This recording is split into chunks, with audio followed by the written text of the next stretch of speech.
Hello, everybody. You know me. Okay, no, you don't, but you know who I am. I'm Issa J, and I am sitting right next to, Liam Landry. and sitting next to. DJ. Reading a book for some reason. Oh wait, we're not talking. We're not talking about barbecue rules. No. I thought we were. Dang it! And I'll put the book down. we are live for shooting with the Smarky family. Welcome, everybody, and yeah, I don't know why he showed that. I don't know either. Like, are we getting paid for that? Are they sponsoring us? Yeah. Unfortunately, no. Okay, I Dang it. really don't know why we showed that. Ah. Especially like that. Yeah, like, Yeah.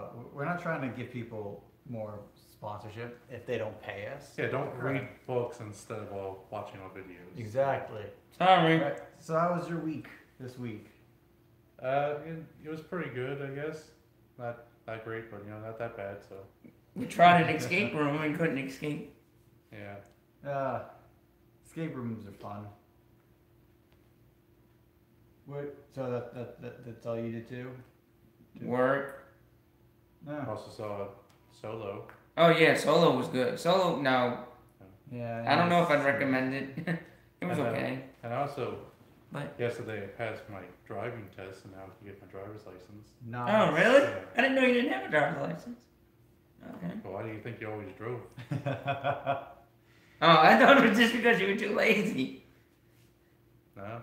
Okay. Cool. Now you can drive me everywhere. Yeah. Be safer. Oh. Uh, Okay, that is true. I'm not gonna knock that. I'm Yeah, a dangerous driver sometimes.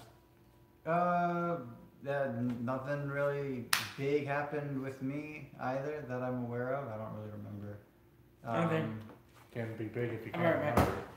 True. Just turn it here. But yeah, well, that's our catching up portion. Let's get right to the first category, and that's the biggest news of wrestling, but not in WWE. So, He should go first. well, his is pretty big. It's about the Super Juniors. Liam, yeah, Liam. Yeah. Super Juniors, yeah. He started off. Yeah, just an update of the Best of the Super Juniors tournament. So far, we have 4 guys kind of leading the pack in their blocks with 4 points each. And on block A, it's Taiji Ishimori with 4 points and Tiger Mask the fourth with 4 points. And on block B, it's Dragon Lee with 4 points and El Desperado with 4 points. Behind him in block B, Chris Sabin, Takahashi, and Kushida, and Sho as well, all have 2 points. Scroll and Ryusuke, right? Mhm. Yeah. Ryusuke. Both have 0 points. They haven't had a win yet. And in block A, ACH, Yo, Flip Gordon, and Will Ospreay all have 2 points. Bushi and Yoshinobu both have 0 points. Damn, that sucks. Mm-hmm. Yeah, so there's not really too much left up to it. Yoshinobu? What? Say that. What was the last one?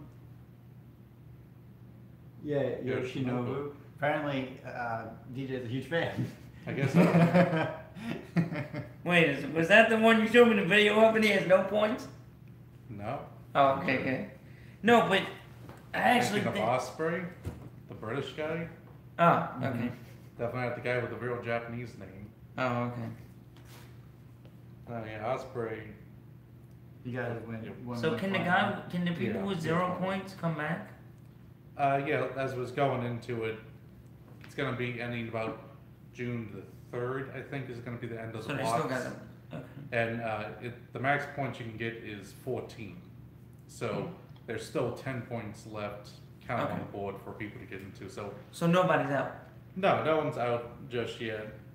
I'm a little surprised. I didn't think Tiger Mask was gonna be one of the guys leading the blocks there, because as the blocks end, we're gonna have the leaders of the 2 blocks face each other. Whoever wins that will face the person who won the other match from the other block, and the winner of that will be the Super Juniors champion, Best of the Super Juniors champion. So 2 semifinals and then a final.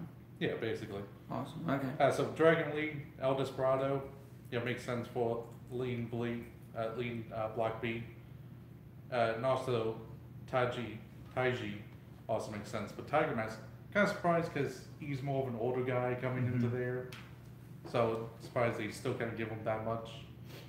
My bets were with Kushida and Takahashi. They just have 2 points right now, so they're definitely still not out, but not doing as well as we thought. Yeah, it'll be interesting to see where it goes, definitely. Especially when it comes to the next week leading up to the 3rd. So I'm definitely interested to see who's going to end up getting the rub on this one. That'd be crazy if they did give it the Tiger Mask to be in the semis. I don't see him winning it though. No, I don't see him. I think it's probably going to be Lee or possibly with a huge comeback, Ospreay, because even though he's won like the last 2 years or something like that. He won 2 years ago. Last year was Ricochet, but he's already won 2. And I think you'd be only the second person to ever win 3. But you gotta put him. The only other one would be Jushin. But don't you? What is his points right now? Ospreay, he has 2. Yeah, I think he'll make it to semifinals just for story purposes. You know, like 2, can he win this match to get in the finals? I could see him in the finals, Ospreay, but not winning it. Yeah, I mean, Taiji, like I said, he's the newest member, kind of brought into Bullet Club from Noah, which is another Japanese promotion. So this isn't his first Best of the Super Juniors tournament. He was in last year representing Noah, so it kind of makes sense for him to kind of be getting that role in order to like stake his claim as the newest guy. Okay. So, like I said, the only Tiger Mask seems out of left field. Yeah, because he's an older guy. Yeah. Yeah, well, it'd be interesting to see where it goes. I'm really interested just to see who ends up winning in the next few days. I'm sure you'll keep us updated for next week. Yeah. Oh, of course he will. Yeah. He's all in. And I will also say that they, I haven't gone back to see the first 2 nights, but I know they started doing some English commentary, not for the live ones, but when a few days later, they kind of record some stuff in the studio.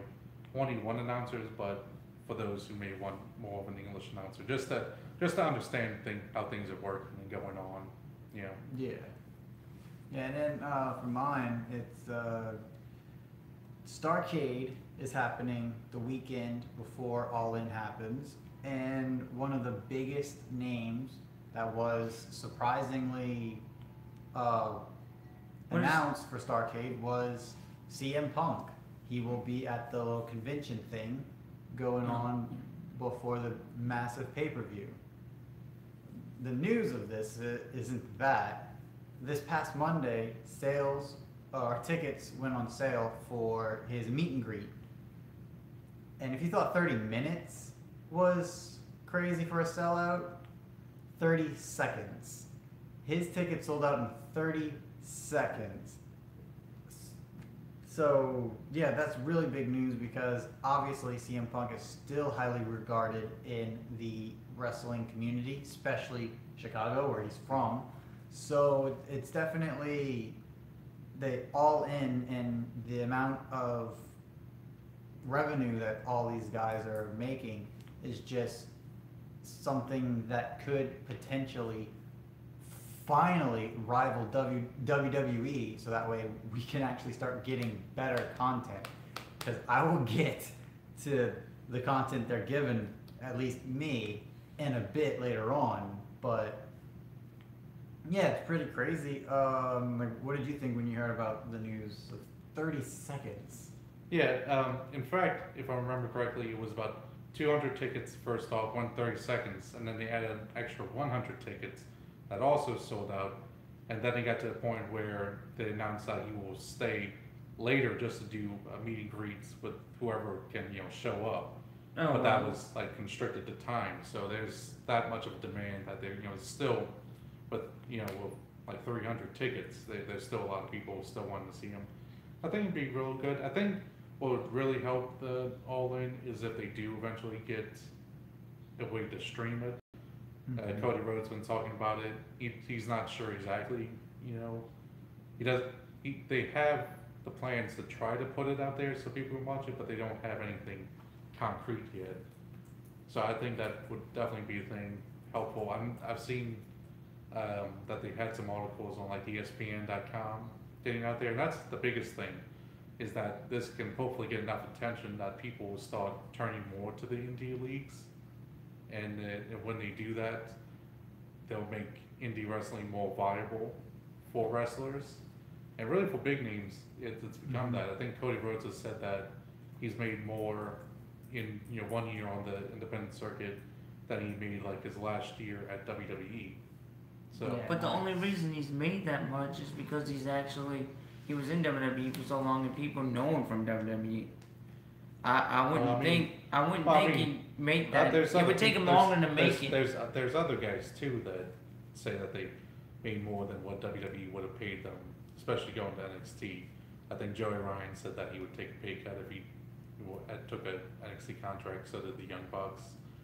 So the more people that can get to that level where it's that more compatible, the less WWE would be an option for them, meaning that WWE would just have to work harder and just better overall for the wrestlers and fans. Mm-hmm. And then, So- and then of course with the crazy news that just dropped that DJ will talk about in a little bit, it's one of those things where What? about SmackDown and Oh TV yeah. Okay, and yeah, stuff. yeah. It's just like there's a worry of, oh no, all these people are still giving WWE this amount of money and this stuff. They're never going to change and try to be better. But then now we're hearing about this on the other side, and it's like eventually all this money isn't going to relate to anything if they can't keep people when they're just like, oh wow, I could have more freedom, more time to be myself over there. Sorry, WWE. So it's definitely an interesting concept of what's going down Mhm. outside of WWE right now, especially with Cody, the Young Bucks, and Kenny. But well, yeah, we'll definitely see where it takes, and we'll see where All In goes from here, because it's getting every week it's getting closer and closer to the show, and I hope they get Fight TV to stream for them.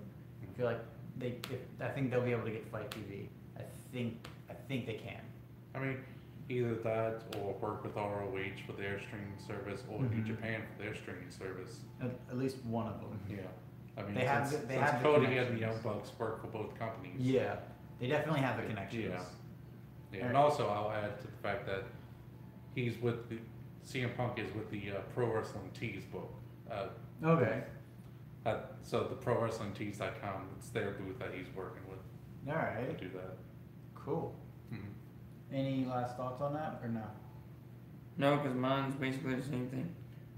My news is about All In, but it's mostly about the wrestlers, and I just kind of wanted y'all thoughts on this. It's more of a question.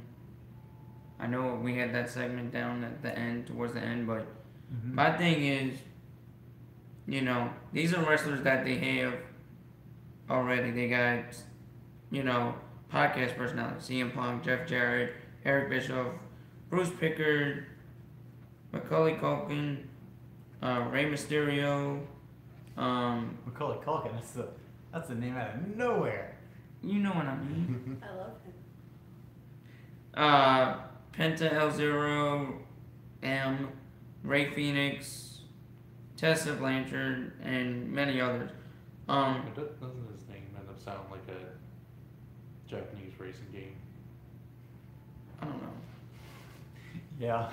But what to keep on the subject of All In, what are you looking most forward to? Like, do you want to see CM Punk come back and fight in the match? Do you want to see Cody Rhodes win everything, and have 2 titles at the end of the night? I would go to say that I think I would want to push the idea of CM Punk coming back, because I feel a lot of people are doing the idea of having some type of expectations, and then Mhm. when CM Punk doesn't come back, people are going to be upset by it and think that they got scammed, even though they only made it in their heads that CM Punk's coming Oh back. yeah, totally. And that technically he's not directly associated with anyone running, All In. He's connected to Pro Wrestling Tees, who are doing their own booth. So it's no idea at all that he's coming back. And I think that's what's going to happen. He's not going to be at All In, and people are going to be pissed thinking that he was going to be at All In. Yeah, Be like, Cody Rhodes lied to us. There's definitely people, and Cultaholic is very, very much of a factor into this. Is they're just people are one person theorized it or did a theory on it, which is the same thing, and then Cultaholic and all these other big wrestling news outlets took it and ran with it, and then because credible sources did that, now all other fans are hyping it and thinking, oh my gosh, this definitely happened, it's totally gonna happen. And it might not happen. And I just want to see it because I want to see Young Bucks. They are bloody fantastic in the ring, and they're fun to watch. Being able to watch their match with the Golden Lovers was one of the greatest tag team matches I've ever seen in a long, long time. I miss that type of tag team in the WWE. It used to happen, but hasn't happened in a long time.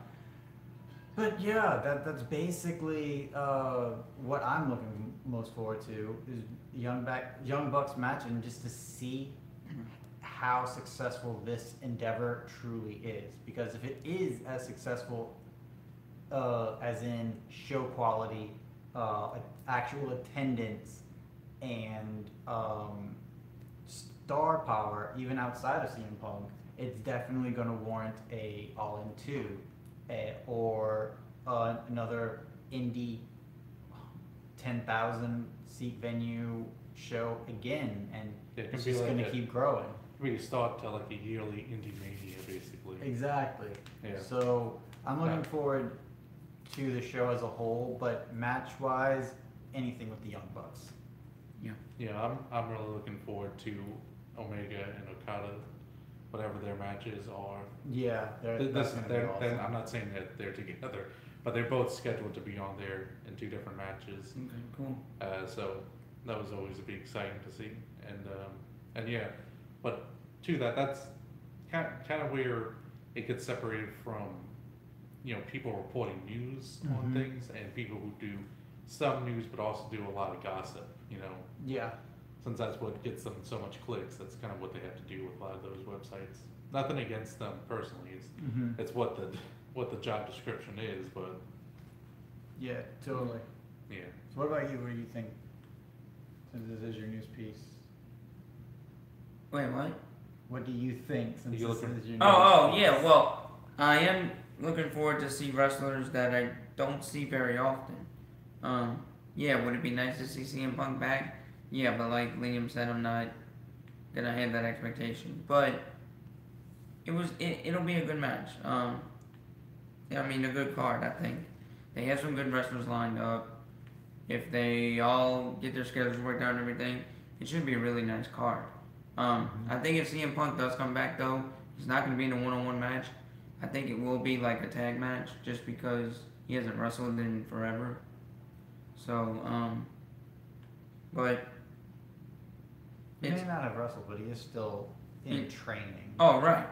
And I just hope it goes well, just to make WWE have to step up their game, because as we all know, WWE has not been doing the best with their cards, and we'll get to that later. So, but I just hope it's really good for the indie circuit, to where maybe Cody Rhodes and the Young Bucks kind of go on their own and do their own little thing, in the independent circuit kind of thing. So, not team up with ROH or not team up with this, but go around the world and do 10,000 stadiums, and see if they can make money like that if this works out. That's kind of what you said. So. Well, that's the news outside of WWE. So let's get to another news segment, the news inside of the WWE. All right, TJ, take it away. All right, so Issa did talk about Raw last week, and Raw had a deal where they would be worth well north of $400 million a year, and that's going to be the biggest. And this was before we learned about SmackDown's deal, but this will be the biggest biggest TV deal ever. The WWE stock skyrocketed 15.4% when this deal went down, and it's gonna be big. They are staying on USA with NBC Universal, so that's good. But what I really wanted to talk about that happened this week was SmackDown's moving to Fox, and more importantly, they're moving to Friday nights. They used to be on Friday nights, they used to be on Thursdays, and now they'll be on Tuesdays. I mean, they were on Tuesdays, now they'll be on Fridays. They were on, let's see, they first started on Tuesday nights on July 19th, 2016 to promote their show on USA. The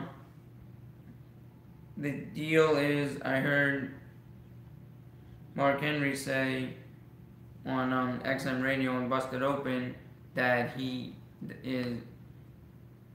just happy to see this. I think it's like worth $1 billion or something, this deal, and it's just, he thinks it's crazy that he's seeing WWE make deals like the NFL does or the NBA does. So it's just great to see that. And as fans for us,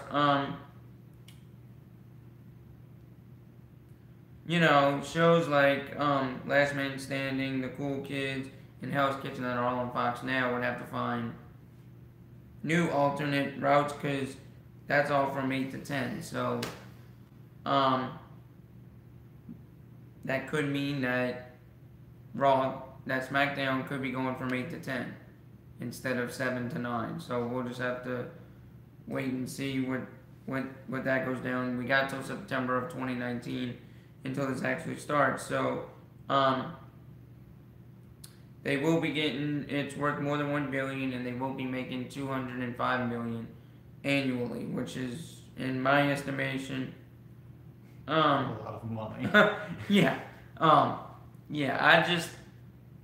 just the indie. I just hope they can work this out to where, they're trying to do it as two different brands, which I do like, and I just want to get see what y'all think about it. I mean, it doesn't. And wait, one more thing before you start. They do average 2.6 million viewers a week, SmackDown Live. So, but the only thing that I have to worry about is 205 Live, because that's the show that I watch and review. So I don't know if they're gonna move that to Wednesdays and just make it a indie thing like NXT, or indie style like NXT, or if they're gonna move with SmackDown Live. Other than that, or like start the show or continue to end the show, I'm not entirely sure what's going down with that. But other than 205 Live at the minute, doesn't really affect me at the moment, because I still have the Monday Night Raw and stuff like that. So yeah, it's definitely a really big deal, like literally and figuratively, because it's definitely something that changes the game for WWE. But other than that, as long as we continue to get our wrestling, I guess. I would say with 205 Live, if they moved it to like a weekly thing, it'd probably be like in a smaller venue like NXT and filmed in blocks, I guess. But what if? Well, we don't even really know. SmackDown Live, they say it's going over now, but we don't know it's going to be live when it gets to Friday nights. Yeah. When it was on Friday and Thursday before, it was all filmed ahead of time, filmed on Tuesdays. Maybe they just go back to taping it again and just have it on Tuesdays. You see then the you can have 205 Live up when it normally is because it's going to be recorded when it normally is, and then You see, SmackDown on Friday. the thing with Friday nights Let me is, see if it's a live or taped. and I wouldn't be surprised to see like a little bit of a drop in viewership, just because Friday nights you have high school sports mostly. You have a lot of stuff that happens on Friday nights. People go out on Friday nights, and I just think there may be a little bit of a drop in viewership. Yeah, well, it's always difficult to nowadays to even really register, viewers and stuff like that, because of the simple fact that of all the DVRs and people not really watching it when it's live, so it's already kind of a hard thing to judge. So I don't know if they're really worried too much about that. Yeah, we'll definitely see where it goes. Yeah. Yeah, and my news of WWE is the first round of the UK tournament has been announced. Can you pop it up on the phone? Okay. Yeah, so we have a non-Brit in the tournament, Drew Gulak, and his first opponent's going to be Jack Gallagher, both main stable of the 205 Live brand. So that should be a really good match. I don't quite know if they're going to do anything with that matchup on the 205 Live show, because it seems like they're about to team up in the storylines, but we'll see. Ashton Smith versus Joseph Connors. Huge Joseph Connors fan. When I was watching WCPW, he was one of the guys I would watch the most. He's one of the coolest finishers. And he's a really, really great wrestler. I don't really know much about Ashton Smith, but I feel like Joseph Connors is like always a good bet to go forward in any kind of tournament, because he's, like I said, a great wrestler. Flash Morgan Webster versus James Drake. Both of these guys were in a wrestling match against each other when 205 Live was in the UK a couple weeks back. So they already have good chemistry, and they're both. James Drake has been in the tournament last year, I do believe. So I think Flash Morgan Webster is definitely getting the win here, but I think it's still going to be a really good match. Kenny Williams versus Dave Mastiff. This is going to be a really good match because Dave Mastiff is really bloody awesome. And Kenny Williams, I feel like he's still coming up, still trying to get to his own. But yeah, with Dave going up against Dave, he'll definitely have someone he can work with that really knows the ins and outs of wrestling. Ligero, formerly El Ligero, is going up against Travis Banks. Not related to Sasha, I think. But again, really, El Ligero is one of my favorites when it comes to the British indie scene. He is great when it comes to comedy wrestling. He is great when it comes to serious wrestling. His match against Jay Lethal, if you can go find it and do that, it was fantastic. Just this man can do wonders in the ring. And to interject, Travis Banks is another non-Brit. Okay, Because he's from New Zealand. New Zealand. Yeah. Because he's the Kiwi buzzsaw. Oh, That's yeah. New Zealand. Yeah, and then both of those guys should be really, really good. And I feel like you have to give it to. Well, I don't think El Ligero is technically British, but he might be. I've never actually seen his face because he is a masked wrestler. Zach Gibson versus Amir Jordan. I don't know a lot about Amir Jordan, but Zach Gibson is bloody great, and he always puts on good matches. Tucker versus Joe Coffey. Again, good match. And the only one that I don't know a lot of is Jordan Devlin versus Tyson T-Bone. Neither of those guys I'm very much familiar with, but when it comes to all the others, other than that last match, great talent, great matchups, and it's gonna be a great 2 days of wrestling. So I'm definitely looking forward to this. I think tournament. I think Devlin was in the tournament last year. Okay. And he's actually he was taught by Finn Balor. Oh, cool. Oh, the Irish guy. Yeah. Okay. Yeah. Yeah. And I'm pretty sure I heard Tyson Tebow before. So So this is WWE? This is all yeah, the WWE. UK tournament. What's it gonna? It's just gonna be on the network probably. Yeah, it's gonna be on the network. I'm not really 100% sure because I know they're doing some of the first matches at the Download Festival in England. Well, I think they're gonna. Or- They Because I know, because they advertise that on NXT saying, they're going to do that at Download. Cause that would. So I don't, yeah. so I don't know if they're going to be recording that, putting it out there, or just going to have like start off with some dog matches or something. Yeah, it's gonna be June 18th and 19th, Mhm. both at Royal Albert Hall in London, England. I do believe it's gonna be like what they did the last time, where they film all the matches and then Put 'em a week together. later or a couple days later they put it on the network. I do Yeah, that believe it makes will sense. be on the network, and I think they're gonna keep the winner close to home until it premieres on the network.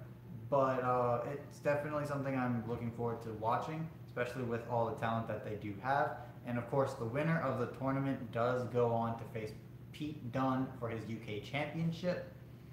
Quite honestly, even though I absolutely love Jack Gallagher and El Ligero, Travis Banks, and Joe Coffey, I don't want to see Pete Dunne lose it because he's a very fun champion. He's a guy that if he is a champion, Mhm. he's gonna just have fun with it. Whether he's heel or face, he's just gonna have fun with it, and he's gonna bring something new to the championship blood. If you know what I mean. Yeah. Well, I think if he does lose it, though, he's going to be going after the U.S., North American Championship. Because, I mean, they've been feuding with Undisputed Era, so that may be what they have next for him if they do take it off of him. Yeah. I don't know, they may want him to sign a full-time contract if they do that with him first, but Yeah, I feel like out of all the UK talent, the one that they've definitely been having around in America the most is Pete Dunne, and I feel like they're gonna offer him a pretty good full-time contract soon to keep him on NXT, because I feel That like would be awesome.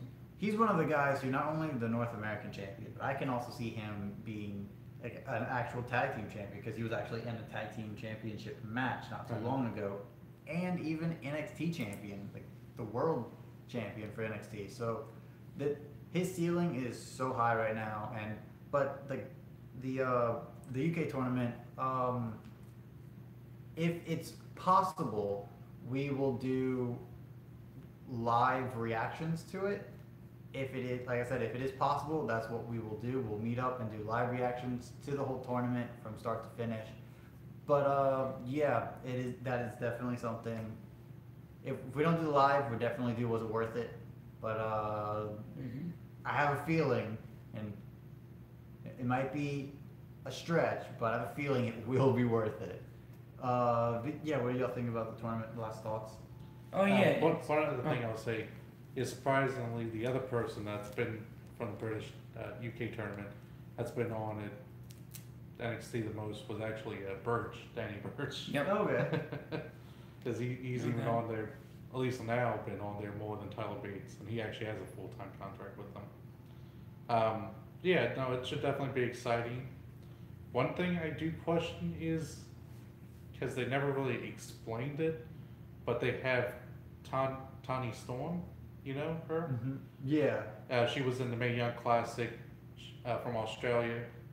The reports are is that she's signed a contract with them with the like UK tournament contract, but they never really explained that because she's a woman, so she's not going to be in the tournament. So I don't know what that means for her. I don't know if it just means They like might be doing another Mae Young Classic. I guess. They might be thinking about doing another one of those, which is It seems really early. Yeah, but they signed her up for the UK. Sign that, yeah. Because that's They just like might- that's just like what's been called. Yeah, they might give her a feud with Shayna Baszler. Yeah, I mean, unless they- until the next one. I mean, unless they mean like a UK style contract, but That might be. they've only more- ever referred to it as that, and Yeah. she's even in the advertisements for the UK tournament. Like She the might be video doing advertisements, something. So She I might guess be. so. She might be interfering in someone's match, possibly the Kiwi Buzzsaw. Mhm. So, but we'll definitely see where it all takes it. We still have a good couple weeks before we actually fully know. Yeah. So, what are your thoughts on the tournament? I don't have anything. Cool. So, what's your WWE news? My WWE news is this was reported on the Wrestling Observer radio podcast Okay. with Dave Meltzer, and they were reporting on the fact that WWE management does not believe that Ronda Rousey is ready for singles competition yet. And even though she's in a singles match at Money in the Bank, and the reason why is that one.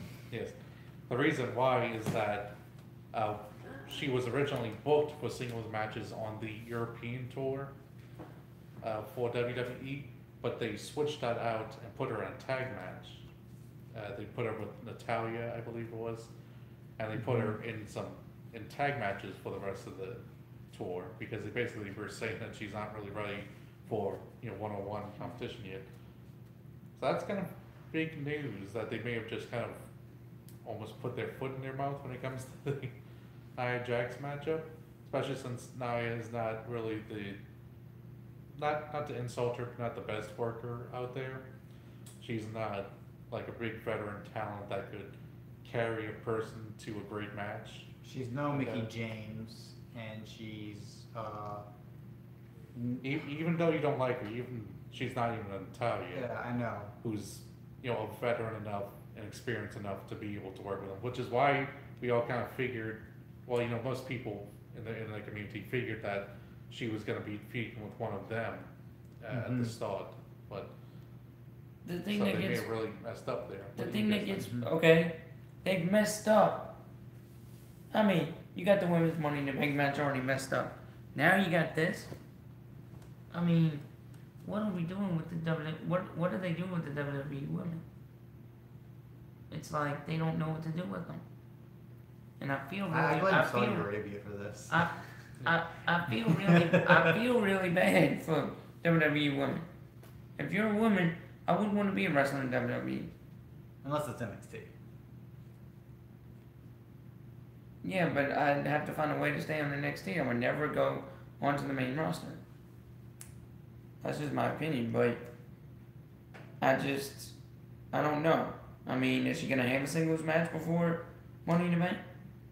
Probably not. Not on TV, no. I think she should, but If she does, it's just gonna be a squash match. and it's just another match that's not gonna be, the Nia Jax match is probably not gonna be worth it now. So, yeah. Oh, we were already expecting it not to be worth it.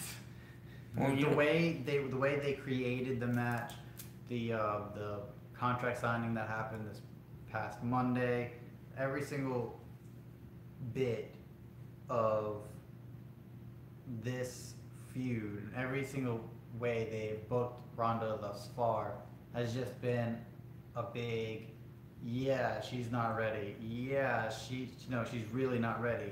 Okay, yeah, this is pointless now. Then why did they sign her to a deal if she's not ready to fight? Because she's star power.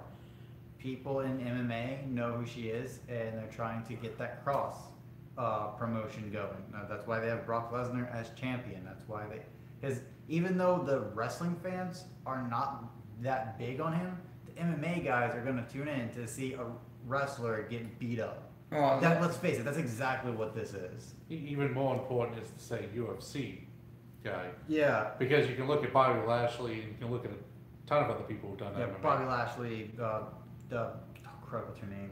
Sonya Deville, and even the You can look at Nakamura, strong style, yeah. who's done MMA in Japan, and he's the- Ken Shamrock. a bunch of guys. It's just UFC. Right, I is do agree with definitely- you on that. Liam, yeah. UFC is definitely like a step below the normal MMA fans. They definitely are just like, oh, it's too fake. Oh, why da da da da da. Definitely led by Joe Rogan. Cannot stand that guy. But Who could? but yeah, that's basically all that is they want to get that cross promotion in there, and the big Brock Lesnar guy, the UFC guy, taking out all these puny wrestlers, all these fake wrestlers. Of course, that's going to draw big for that crowd, but for the wrestling fans, we're sick and tired of it already. But to get to your point on the whole Is she ready? Dan Severn. I was trying to remember his name. He was not the guy. Actually, he was in UFC. Really big early on UFC guy, and he still wasn't even booked like a Brock Lesnar. So it's because UFC is so powerful. That's why they want to kind of connect it to that. Just basically attach themselves to that popularity. Yeah, and that's the only reason. That's the only reason why Ronda Rousey has what she has right now, is because of her dominance in the UFC and how she was champion for so long, and now that she is in WWE, they can milk that star power money until it runs dry. I mean, it's basically like any celebrity coming in to do a wrestling match. You know they're going to win because that's what it's there for. And they're basically just like part-time celebrities that just keep coming back to do matches for the most part. Yeah, that's literally all it is. And that's unfortunate for the wrestlers that we are fans of. Your Kevin Owens, your Sami Zayns, your Eliases, Matt Hardy, Jeff Hardy, like all these guys who No, I wouldn't put Matt. I wouldn't. so much. I wouldn't to put the- Matt and Jeff in there. Yes, I would. They have contributed so much. Then why of their does time Jeff have a and title effort. right now? They have contributed so much time and effort to the craft of wrestling that they should be at the top, but They are at the. they're in the middle. They're still in the middle. I know what I'm saying, but yeah, it sucks that she's not ready. It sucks that they are reporting that she's not ready, and And I also it's say, going to be a huge cluster. I wouldn't want to ever take that out on Ronda, because I mean Oh, she's just yeah. starting out, so it's not really her fault for not being ready, and it's also not really Well, her fault but for it's being her- pushed that much, because that's just what the WWE But does. to me, it's her fault. Everyone else has been saying that all the reports come from backstage is that she's incredibly humble, wants to learn, really loves the business, and everyone loves her backstage. So it's not like she's a bad personality, much like Brock Lesnar has been reported Yeah. as being backstage. So I would hate for that to kind of come in as hate for Ronda, and it probably eventually does. Yeah. Kind of Yeah, the almost like wrestling- Roman Reigns Yeah, typing, you know, the wrestling fans are going to turn on her like they turned on Roman. and Brock Lesnar. Yeah, like Just Brock because Lesnar. they don't even Brock know. Lesnar Granted, was Brock, only- granted, he Brock did that Lesnar himself. deserves it more. Yeah, he did that himself. But, yeah, But and I'm I tell- feel it's really sad to see that they're doing that. To There was the time to push Roman, and where the fans were going to be 100% behind his back, and that's when he got eliminated by Dave Bautista, and they gave Dave Bautista the Royal Rumble win. Wrong thing to do. Then ever since after that, they've been trying to push Roman Reigns, and fans were like, no. Now that the Shield is broken up, he needs to earn it again. He really needs to earn it again. So this is exactly what they're doing with Ronda. Yeah. Alright, so that's our news of WWE. And you need to calm down, brother. Why? Let's go to the We're third 45 minutes category. into it, and we only on category 3. Cool. Let's go to our third category, and yeah, that is the best segment. I'll start it off, and it was. The Bobby Lashley sister segment, right? Heck no. It was Alexa Bliss versus Ember Moon. This was actually it wasn't the number one match of the week, but it was my favorite match in WWE because one, I love both of those wrestlers. They are bloody fantastic. when it comes to mic work, none of the women can do what Alexa Bliss does. And when it comes to in-ring work, none of the women on the Raw roster, other than possibly Sasha Banks, can throw their body the way Ember Moon does. So putting them together was actually a really good combination. Really good moments where Alexa Bliss goes to throw Ember Moon into the barricade, and then Ember Moon jumps into the barricade and sells it like a pro. The smack talk, the little interference and overacting of Mickie James was so funny and so much fun. And then, of course, the greatest finisher for any wrestler, not just any woman, but any wrestler, the Eclipse. And in the not as good as selling as Mickie James, when Mickie James did a whole flip, but still a really good selling by Alexa Bliss by taking that Eclipse. Just this would be like a really good feud to go forward, and I would actually like to see this feud for the championship because they are fantastic. It was a great match. It was a lot of fun, and the right woman to win over. Who would you Ember Moon. You give it to Ember and then have the feud? No, I'd have Alexa Bliss steal the title some way, somehow, because Money in the Bank usually works best with heels. Are they both in the Money in the Bank? Yes. Yeah. So that would be great to see her win the Money in the Bank. Yeah, and then Alexa Bliss steals it from Nia and Ronda. But I would love to see that night to save that match, to save the day, like Seth Rollins at WrestleMania 31, and then Ember Moon and Ember Moon's going, Alexa screws her over, and then they have a proper feud for the title. That would be a really good feud for that title. No, you know what you do? Cap it off at Survivor Series, not SummerSlam, Survivor Series. How about this? And give Ember Moon the championship. Alexa Bliss wins, right? Mm-hmm. Then they have best 2 out of 3 matches between the Raws, and whoever wins that gets the Money in the Bank. There you go. No, Alexa Bliss just wins it. No, Bliss completely wins it. She wins it, but then you have the best 2 out of 3 matches after that to get the feud. Alexa keeps the title, keeps the thing, and wins the title. You still have your thing, but to make it more interesting, have her fight. We'll get to that when we go to book it. Anyways, but yeah, that was my favorite match of the week, my favorite segment as well. Yeah. It was just, and then the opening bit with the Mesogoths and the Romans, and just the fact that no one could put something like this over. She got the phrase, "You just sit in a cup," over. Only Alexa can do something like this. Only Alexa can actually talk about history incorrectly and still get it over. It's bloody fantastic, and yeah, that's why it was my favorite. One of y'all, step it up. Yeah, I guess I'll go next. Make this short and sweet.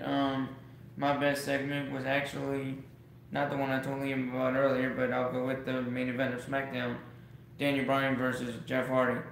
I'm not going to tell you much about it, but it was a 5-star match. They work well together. They know what they're doing.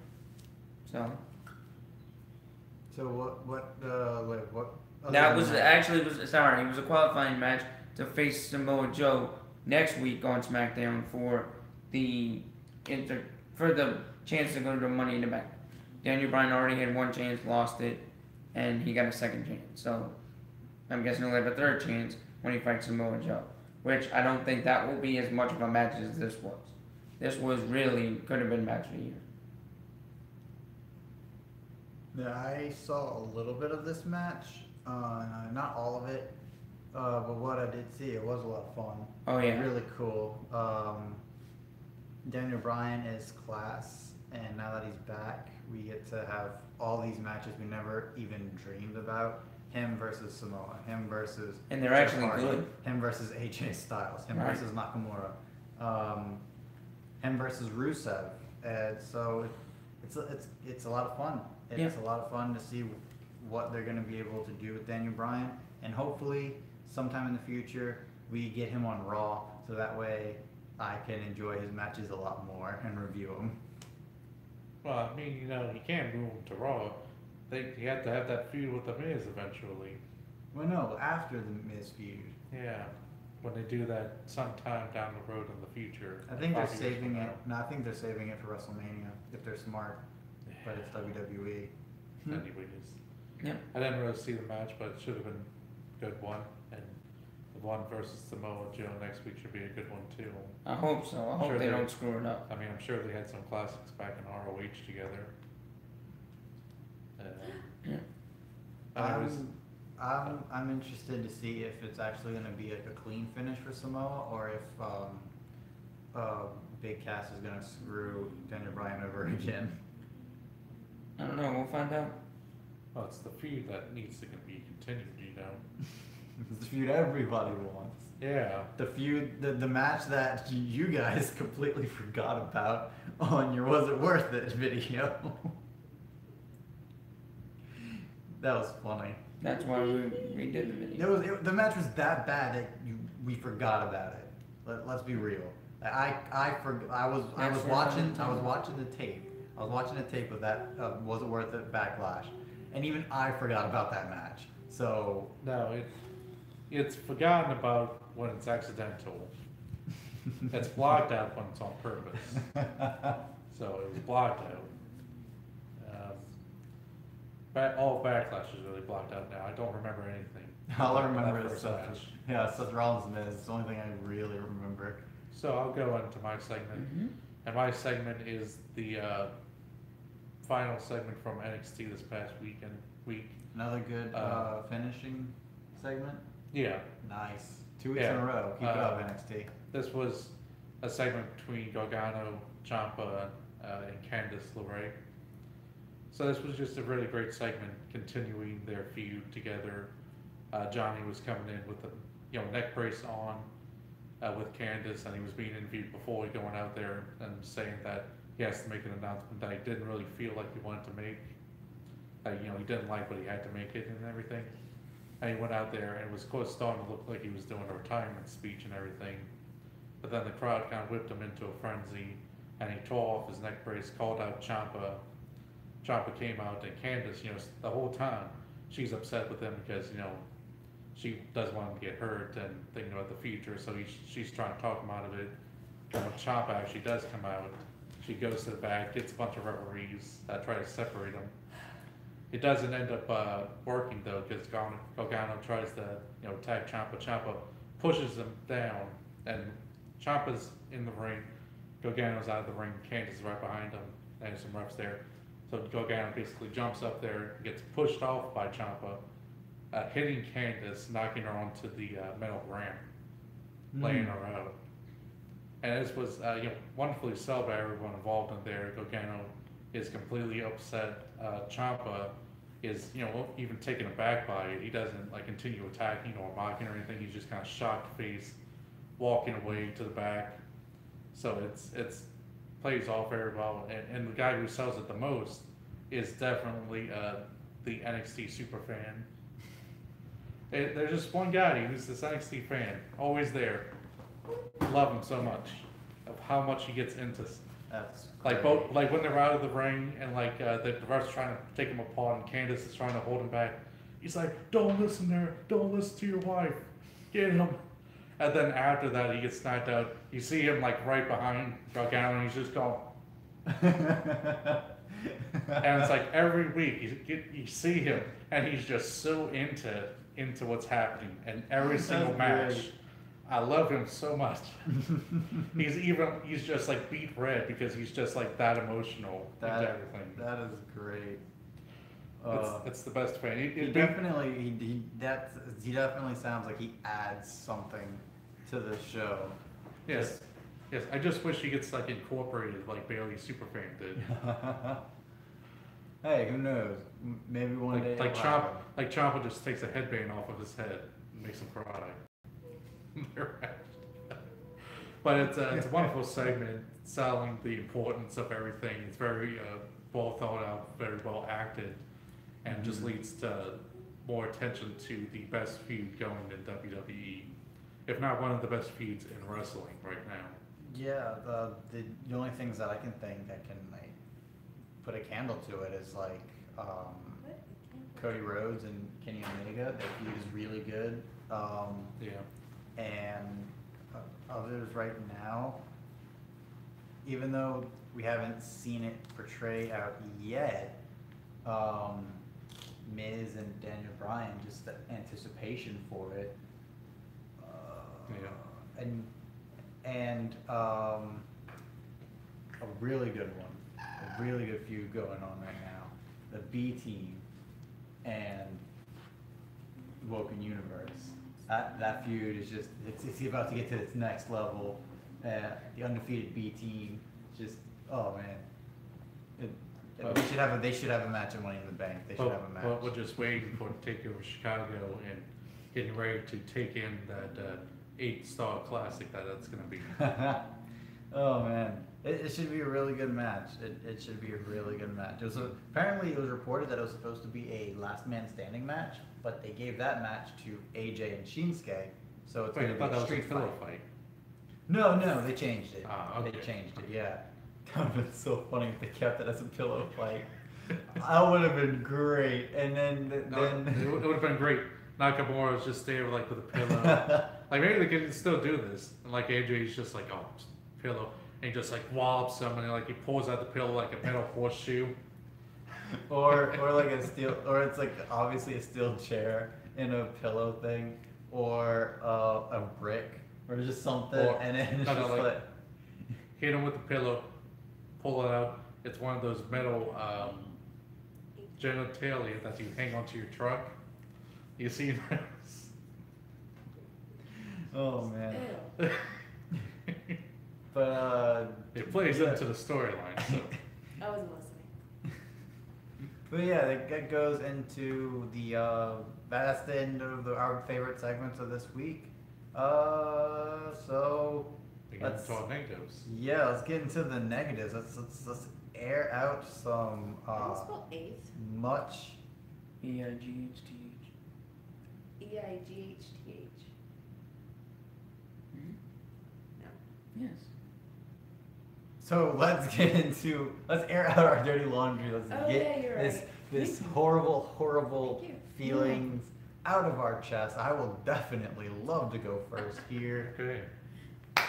Are you serious, WWE? What the heck was Raw this week? What the heck? Not only did you have the most boring opening, but the match between Kevin Owens and the big dog, Roman Reigns, was even more boring. I didn't know that was even possible. Roman Reigns, he gets, at one point, he goes through the ropes, he just stands up straight, and instead of just jumping down off of the turnbuckle, he goes the longest way possible down the steps and just taking his time. Kevin Owens is selling like a mad genius here, but bloody Roman Reigns is not doing anything. He's not even taking it serious. It wasn't until Seth Rollins was in his corner that he was actually doing good stuff.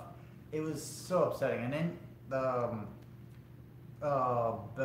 Baron Corbin and No Way Jose, again, boring. The amount of matches that just ended after the 3-minute mark and didn't give time to breathe. You could have waited a week before you had these matches. It was a lot of no, WWE. Why did you do this? If that was all you did, it wouldn't be that bad, though. But you just had to push your buttons one too many times. What the heck was Lashley's sisters? You had 3 men dressed in drag, one guy just complete mustache and all, pretending to be Lashley's sisters, and then you had bloody Sami Zayn try to take this as seriously as he can. Like he was playing this so straight, over the top, but straight, and it was just like, Sammy, what are you doing? What are you doing? And then Bobby Lashley comes out all smiles and happy, and it's like, are you kidding me? What is this train wreck?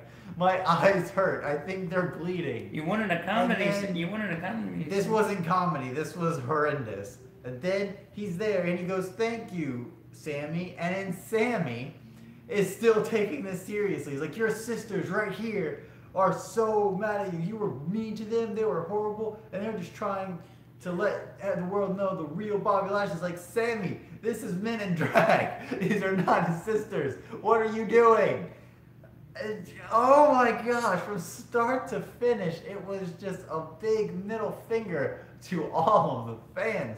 And if you want to get Bobby Lashley over, you did it wrong. What the heck? Are you serious, WWE? I said a lot on my video of Was It Worth It, so I'm not going to get too much into it still.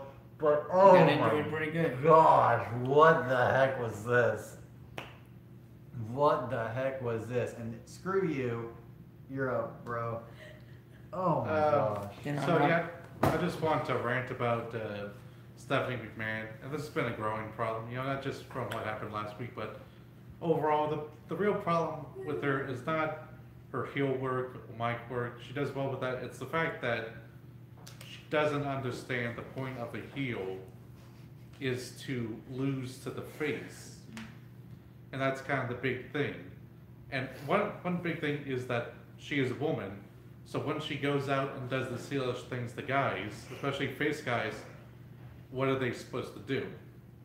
They can't attack her or hit her, so they lose that whole opportunity. When it was Vince McMahon doing bad stuff to Stone Cold, it worked because Vince McMahon could get beat up in the hospital with a bedpan and get sprayed down with beer, and there's all this stuff where Vince McMahon could take the punishment, even though he of course has the more points where he's he's the champion and winning by cheating and getting a lot of upward climb. He still has his falls, and that's what people want. But with Stephanie McMahon, it happens so rarely.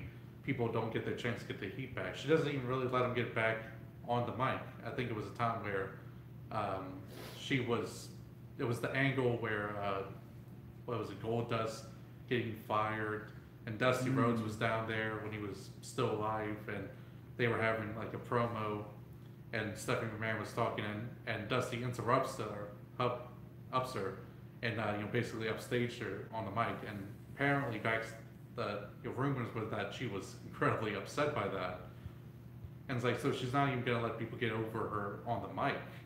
So it's like, you gotta understand, your point is to eventually lose to the good guy and look bad by comparison. You can look at her father, Vince McMahon. You can look at Ric Flair. That was his goal. You build them up so that they eventually fall, to build the good guy up. And if you don't have that fall down, it just gets repetitive and you just end up burying everyone. I think Batista really pointed out well after he left. Stephanie was on Twitter saying, "What should my finisher of the slap be called?" And he was basically saying, "I think it should be called the bury every wrestler that you do it to, because they can't really do anything back to you," or something to that regard. But he called her out perfectly on the fact that she buries everyone, Yeah. and she didn't allow them to get their heat back. Basically, it was so rare that they ended up doing that. They did it with Roman. They had the feud with Triple H where she got hit with a spear by accident, I think it was. Mm-hmm. They did it once again where during the feud with Daniel Bryan, where she was distracting him at WrestleMania 30, and Triple H tried to attack Daniel Bryan and accidentally attacked Stephanie, and he did it with Ronda Rousey. But it's like, And one time with Seth Rollins, where they was going for like a spear or something along those lines, and she got thrown through a table. That was cool. but you had like maybe 4 opportunities in the many years she's been in that role. So that shows you you're not really doing anything to help people. And I think it's a lot probably her ego, and Shane still has a lot of the problems too, even though he's not heel. He still doesn't understand the idea of what his role should be, and it should be helping other people and not putting himself in the limelight. So a lot of the same stuff can apply to Shane McMahon, but That book, it's good over. though, Let's book the women's Money in the Bank match. Yeah. So, so you Let's book scoot over. let's book the women's Money in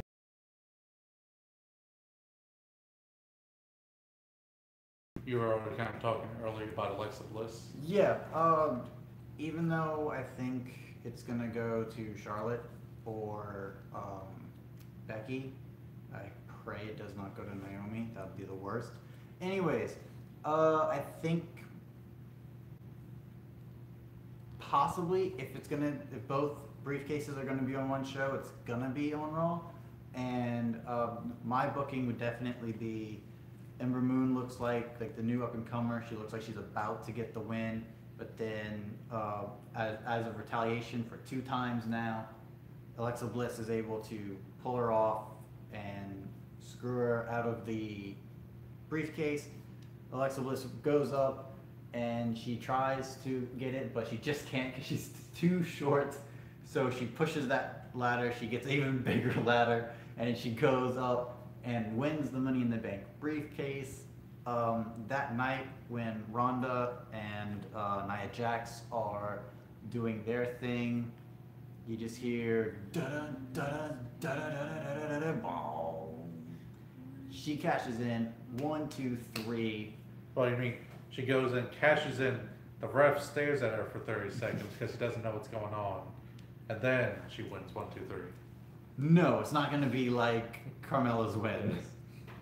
It's going to be completely instantaneous. 1, 2, 3. Alexa Bliss wins it again, and by heel tactics, because she is champion, she just DQs herself and goes and kayfabe injures Nia Jax just to get her off of TV for a couple of weeks. They could go back to that feud again farther down the line, hopefully do it better.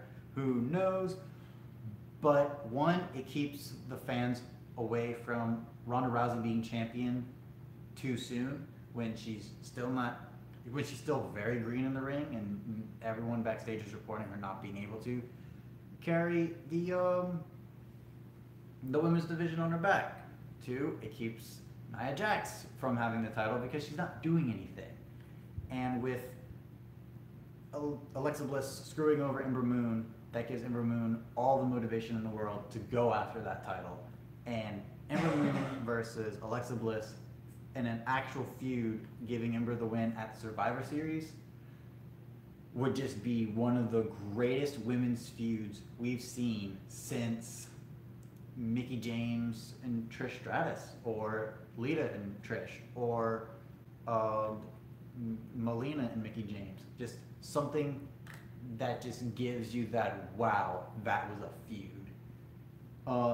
But that's how I would book it. What about you? That sounds all good.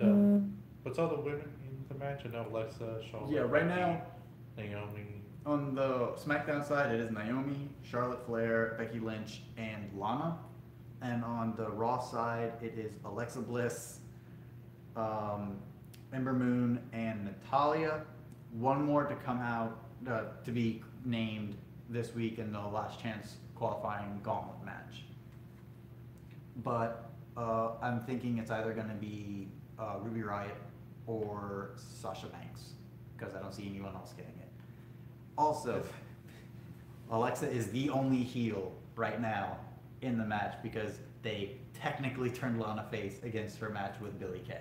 So everyone's a face except for Alexa. And she got the biggest face pop when she did get her win. So, Yeah. good booking, WWE. Yeah, so I would actually go a different route, say Ruby Riott does get in there and basically restart the Riott Squad and Again, for the third time. yeah, restart it with her as the Money in the Bank winner and basically build that around and basically build the team around that. I think that could actually be something to get them a little bit more motivation, more power behind them. Mm-hmm. Because they failed so much with them. They If it wasn't that, if it wasn't for Lana winning, then I would also have said Billie Kay and have the Iconics be, dual winners. Mhm. I would even have Peyton Royce run in to help Billie Kay and secure the victory for him so that they would be, dual Mhm. winners. Yeah. But for whatever reason, they hate Australians, I guess. That's another group of people that they hate for some apparent reasons. Hmm. Um, I don't understand how Billy Kay lost to Lana in like 3 seconds. no, I don't know. But It's like she's booked better than her husband. at least they're both in the match Yeah. now. But yeah, I would say give it to Ruby Riott. Alexa Bliss would use it really well, but she doesn't really need it right now. Oh yeah, she doesn't need it. She doesn't need to be champion right now. Give her and Charlotte a break from the championship. I would say, just to let it breathe a little more because they've been so dominant in it. Hmm. The only reason why I would say that is because one, she is my favorite on Raw. Two, Ember Moon is my second favorite on Raw, and having them actually have a feud against each other with full-on heel tactics, Alexa versus babyface trying to get that title, Ember, is just something that would be fun to watch. I would say give it to Riott, but still have them feud by Alexa screwing over Ember Moon in the match, so that they have a feud together. Yeah, because you need to build more feuds in the women's division because there's not any. But so one last thing, they had a fatal 4-way. It was the 2 members of the Riot Squad, Liv and Sarah Logan, against Natalya and Dana Brooke. And Natalya ended up winning this. But would it not have been better to get the last 2 spots of the Money in the Bank to Liv Morgan and Sarah Logan by having them both each pin one of the other women at the same time? Does that not sound like the right thing to do here? But no, they gave it to Natalya for reasons. Yeah. There's a cat in here. Hey DJ, I didn't know you had a cat now. That's so cool. The cat heard Natalia. But yeah, that's how he would book Ruby. I would book Alexa. Either way, a heel should win it this year. Even though a heel did win it last year, a heel should win it again this year. Heels work best with it because it doesn't do much for a babyface to come in to a person who's beaten down and everything and cash it in on them. It's a good way. It is a good way if it's a babyface win if they use it to turn that babyface heel, because like this huge pop of oh wow, AJ Styles just won the biggest match of his career, and you see someone like Bobby Roode come out and he's like, he gives him a hug. He's like, oh man, I'm so great, and then whack, he turns heel on him. 1, 2, 3. Bobby Roode's a new champion. That's a good way to have a babyface win it. Yeah, but normally when babyface, when they could end up calling out champion, just call it a match. Mm-hmm. Yeah, because you can do that too. John Cena did that and lost, and Rob Van Dam did it and won against John Cena. Mm-hmm. So that's 2 examples of that. But yeah, it works for heels, and especially crafty heels like Alexa Bliss. Yeah. Ruby Riott, people who Exactly. cheat to win. But yeah, that was our book it. So it's the question, what do you think segment, where we ask the other guys what you think. I don't remember what mine is though.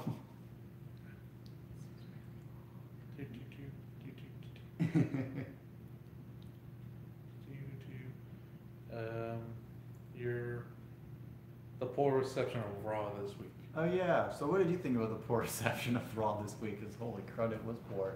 Yep, it was poor. That's basically my thought around it. It was poor, and it was pretty funny that they announced the deal and all of their stocks going up, and then they did that.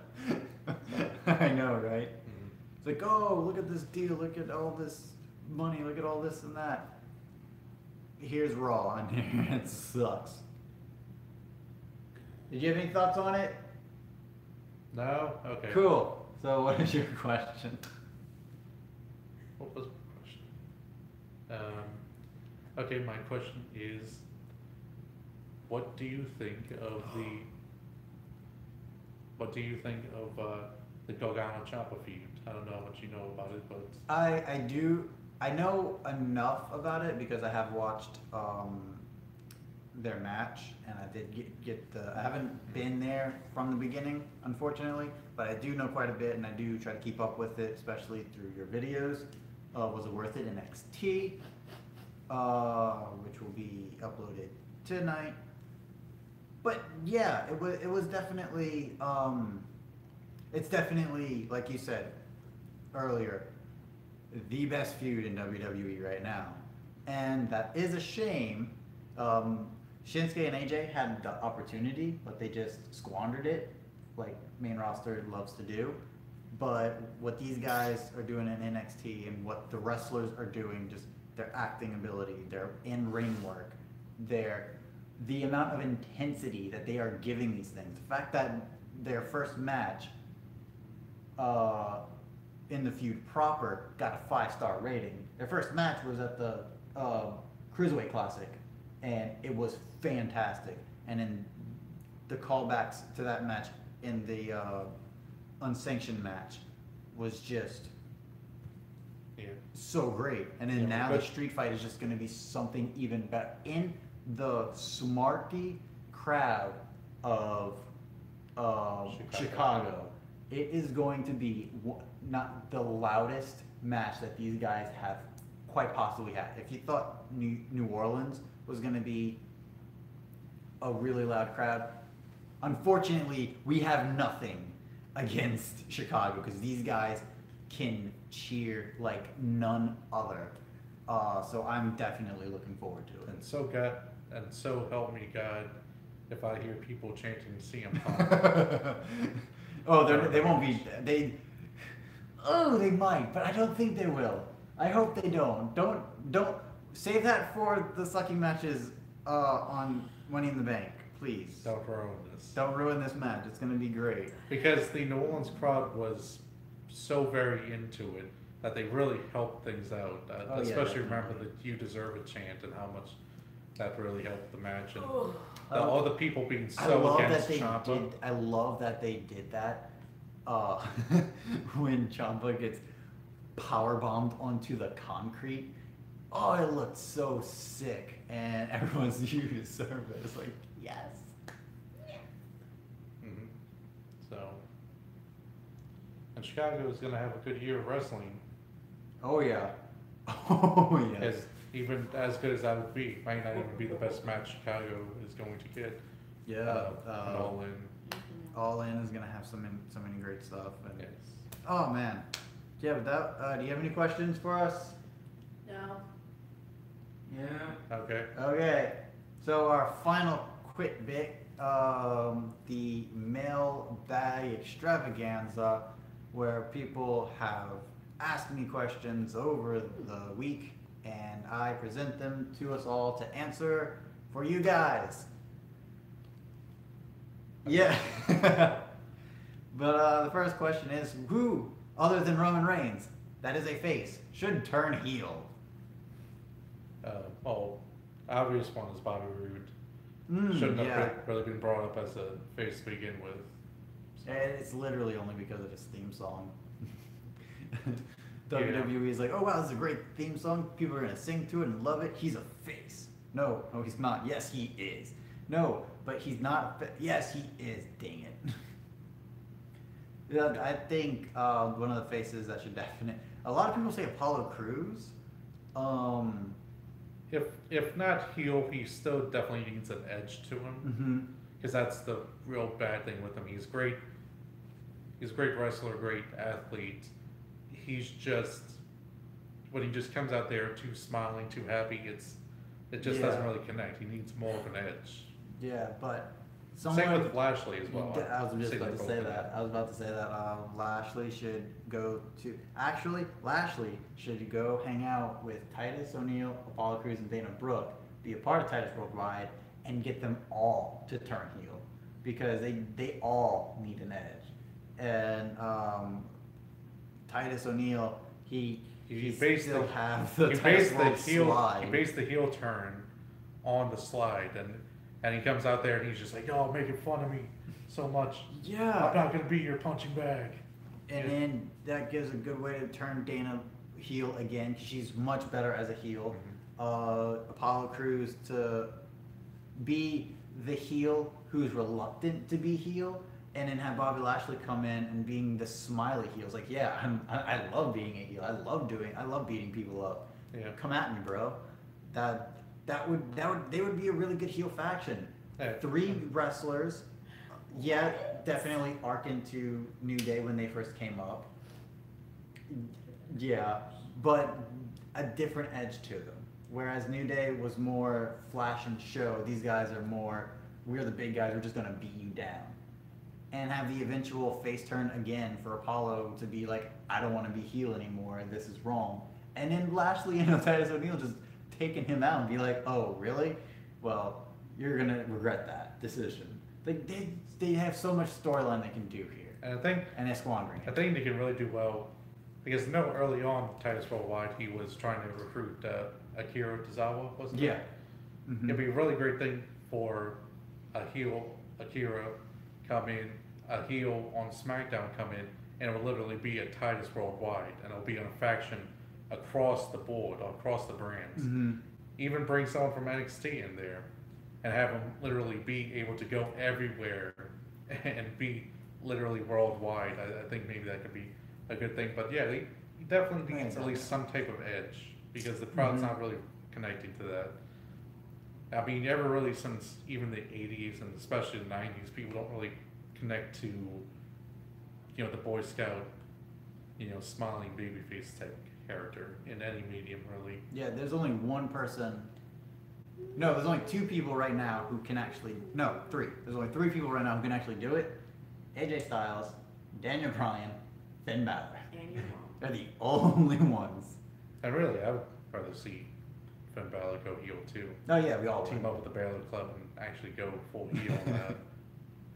But, I was recently watching their ride along all together, and the amount of references they made to Bullet Club was pretty crazy. Like they had a special vehicle and it had little marks on there to look like bullet holes. Yeah. So that goes into the next question: which face should turn heel? they were this close of turning Finn Balor heel. They were this close, and then they just didn't pull the trigger. I don't get it. Or was you said next question is what heels should turn face? Yeah. Because the first one was Yeah, face that's turns. right. My bad. Heels adverse. turn face.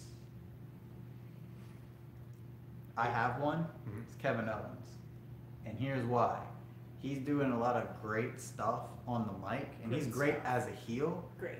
But again, another point where they were about to have, they were pushing him to turn face, and they just didn't pull the trigger. His moment with Sami Zayn in the backstage a couple weeks ago, where he was like, "You gotta help me win my Money in the Bank qualifying match," and he's like, "Okay, sure. Don't you mean yep?" And he's like, "No, I mean yeah. Okay, I will." He doesn't even come out. They haven't even addressed that. They haven't even addressed the whole. They barely addressed the slap to the face at Backlash. They just were like, "Oh, crud, let's not do this." And Sami Zayn's helped him get in the Money in the Bank, and they're still a team. They're still a group, and it's just he could do a lot of good stuff as a face, and I'm not saying as a smiling Boy Scout baby face. I'm talking about the face with an edge, the face where he will cheat to win, he will Are you call in saying favors to win. the face that has Edge in his corner to help him out and stuff? Yeah. No, not to have edge in his Oh, corner. okay. But basically, when Edge was heel, not heel, when Edge was face, he still had an edge to him, no pun intended. But he still used a little heel tactics, even though he was a face. Just give that to Kevin, and he's here, but he'll soar even more. That could be a good choice. Beyond that, I think everyone else is kind of fine with their heel status. I don't know anyone who would really benefit from turning face right now. Well, there is one obvious answer. But What day is today? Rusev Day? Wednesday. It is Rusev Day. I was even forgetting that he's supposed to be a heel. Yeah. That's really more what that was. Yeah. Yeah. He's one who should be face, and he's not for some reason. The only people who doesn't see him as a face is Vince McMahon, and I don't know why. Though you would think if they're aligning here with Lana, and Mhm. Lana is a face, maybe that's gonna be their way of. Did they gave Aiden English and Lana a whole, not only a face entrance, but a whole face match, and the face reaction was like nothing but face. Ugh. Turn Rusev face. Yeah. That's the only one that I would say, because everyone else Mm-hmm. seems right as the heel characters they are. I don't think they need to change anything other than those faces. But yeah. And one of the really cool questions is, what was your first wrestling show you got to experience live? It was an episode of Raw. I can't remember the details of it. I know it was during. I definitely know that was during the John Cena versus Johnny Ace feud. You know, the People Power stuff. Mm-hmm. Because they actually had a dog match afterwards with John Cena versus Johnny Ace, Big Show, and Thor Tensai. Okay, yeah. And so yeah, you didn't remember like a lot about it? Not that much. I do remember we had an early dog match, and it was Dean Ambrose Okay. coming out doing the dog match. So that was even the biggest point of note. You get to see future Shield guy. So Yeah, my first show was years and years ago. My dad brought me. It was when I was first getting into wrestling, and I didn't know a lot about it, but I knew all the main people and the main feuds.